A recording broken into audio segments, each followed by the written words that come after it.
Beetroot ரொம்ப சாப்பிடுங்க. Urine வந்து பர்பிள் கலர்ல வரும். எங்க போறது கலர்ல பி கேர்ஃபுல். சரிங்களா?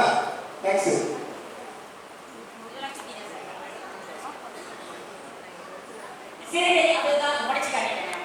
பாருங்க